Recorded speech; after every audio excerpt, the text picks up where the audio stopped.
Hey everyone, I'm Tim from synmedia and I'm joined by Morgan and Tucker from the Thundamentals. How are we doing today, boys? We're doing well. Thanks for having us, thanks for being here with us today. Thank you for having us. Yeah, no worries. So I just want to ask you a few questions because you do have a new album coming out this month, if I'm correct. It hasn't been released. This week. This feature album on Triple J as well, so it's getting played a lot. So I just wanted to ask you, this is your fourth studio album.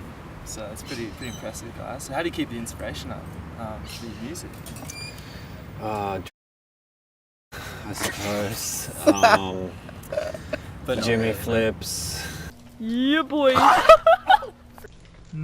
boy.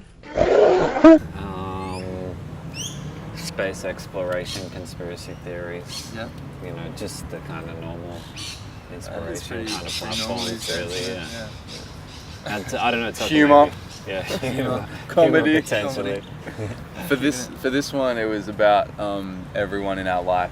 Hence the title. It's everyone we know. Everyone we know. Yeah. So we were pretty much focusing on people that we have either direct contact with or we are kind of linked to or connected to. So usually people go like, "What's your influence musically for this record?" And there is no musical influence really. It's about the people in our lives. It's about the people. Yeah. Well, that's really cool, man. They inspire us. That's it. That's cool. So also, tell me about this art exhibition tour that you're doing. So you guys brought, if I'm correctly, a few seagulls over there. That's nice. Sorry about that. So you guys brought Sydney artist April 77 Creative onto your album, and that happened at the start, like when you were writing the music. Is that correct? Well, he's done every album cover to date for us. Oh wow. And once we realised that every song was about a different person, we went to him and go, well, this is the vibe, this is what we're doing, and it just kind of seemed logical, I guess, just to make a character for each different song.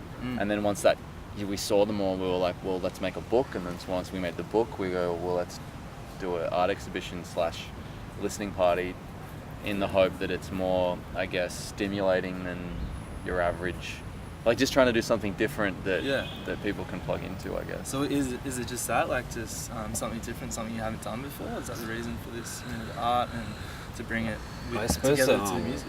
Everyone's kind of streaming these days, so if it came out on, we spent a lot of time, April 77 spent a lot of time on the art as well, and if it came out on Friday and everyone's just kind of streaming it, looking at the thumbnail, it's kind of a bit of a shame, really. So this way, and we're all kind of been into record collecting and artworks on albums, we're all into art in general, and so, kind of marrying all that together kind of seemed like the right thing to do at this time. Sure, well, it looks really cool, and I hope I can check it out tonight. You guys are doing all across Australia as well, aren't you? Yeah. Yeah, more or less. Brisbane, Sydney, Melbourne, Adelaide, and Perth. Yeah. There's no other capitals, are there? No, I think that's it. No, we love you, Darwin and Hobart. We're sorry that we can't do that. Yeah, Hobart, they can just come over to Melbourne, right? They can, they need to shift a little, join the mainland. That's it. So your new single, Wolves, as well, I checked it out, really cool clip. Cheers. And also, there's a pretty strong stand on how you feel about Mike Baird and the Sydney lockout laws. So I just wanted to ask, was there any hesitation in writing this into the story, or did you just go? No, he's run Sydney into the ground, creatively, culturally. Sydney's always going to be a creative hub. Like, that's always going to be there. But it's like, they just really don't understand culture, and they basically, the lockout laws funnel everyone into a casino rather than going out and just watching bands and stuff. It's the most ludicrous stance I've ever seen, like a state government have, and so Mike Baird, you're and I'm glad you quit. But that doesn't mean that things aren't going to change back. Like the new premier really isn't taking leadership over it either. So it's a shame, but we're motherfucking wolves. Well, if you haven't seen the clip, Wolves it's got a very strong message in it, and I think you should all check it out. It's a very nice comment about Mike Baird in there as well. So also, guys, you've launched your own record label, right? Mm-hmm. Indeed, High Depth. High Depth. Tell us about that. Like, how did this come about? Is it been something that you've always wanted to do, or? Yeah, does it just come about? I suppose everyone kind of wants to have their own label in a way. Like, I suppose what it means is kind of, you know, we're still working with Universal as our affiliate, but you know, it's kind of our own kind of brand that we can build upon and kind of from now into the future. Yeah. Awesome. At the moment, it'll just be us putting out our own music on it, and events. But hopefully, as things progress, we'll, you know, there's a lot of talent that we see or have access to that no one knows about. Like, we're from a place called the Blue Mountains, and a lot of creatives come out of there and don't have, you know, avenues to go, and potentially we could be, you know, a help along more down the track. Though we're just establishing it now for us. But yes, that's really cool. It's exciting though. Yeah. Also, you collaborated with many different artists on this new album as well. Some that you've collaborated with before as well. So who's like, is there something? What's the best thing about collaborating with someone new on one of your songs?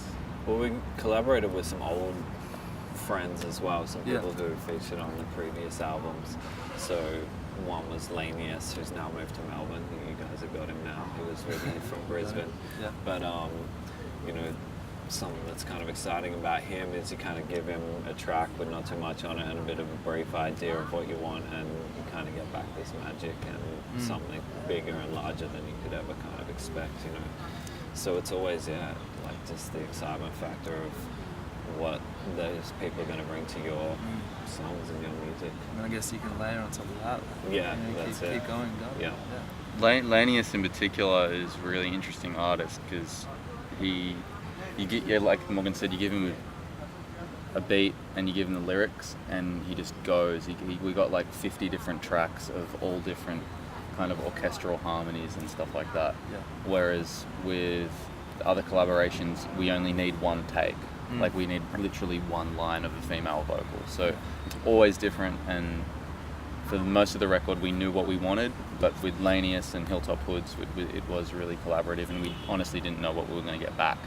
So the Hilltop Hoods one in particular is really special because obviously they took us around the world. We were their support act for like basically a year and a half, so it was cool to actually do a song together.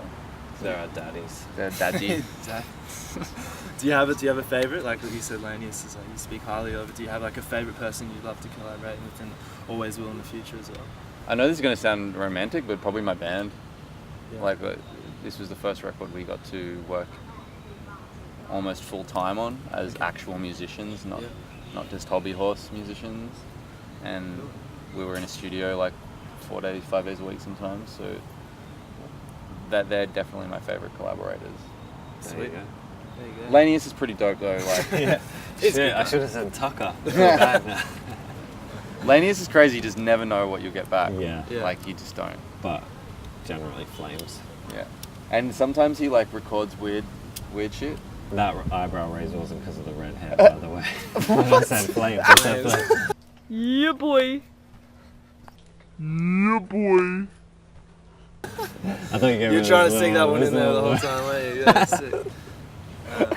I know I'm in the sunny side, guys. You don't have to make fun of it, right? You're good, man. Okay, guys. So just lastly, we're synmedia, so we're very like young people in the media industry and like the music industry as well. So do you have something like a good message that you'd love to give people if you have a message to say? Learn as much about your craft as you can and take responsibility for yourself as much as you can, rather than you're always going to take on mentors and learn from them, but there needs to be a point where you actually become the leader and the mentor as well, and don't be shy of that, because once you do that, opportunities and experiences will be the things that you started for. Like the reason you started is to be the dude or be the woman that kind of runs things. Then be prepared to learn everything and take responsibility for yourself, basically, and have fun. If you don't like having fun doing it, don't fucking do it. Yeah, I think it's a great message. Basically, just try and blow up and then act like you don't know nobody. It's basically it. There you go, right there. No, I think, taking yourself like seriously. Leave it. No, I think like taking yourself seriously as like was a big thing for me. For a long time I was like, wait a minute, I can't just like push records backwards and forwards. What is my purpose here? Is this what I'm doing? And then it's like you kind of reach this stage where you're like, okay, this is serious pushing back and forward now, and I got to really take that as a serious professional endeavor. So that's my advice. Okay. There we go. 2 pieces of advice. 2 pieces of advice. Take it as you will. Thanks so much for joining us, guys. So yeah, everyone we know, the album will be out this week. This so Friday. Make sure you check it out, guys. Thank you.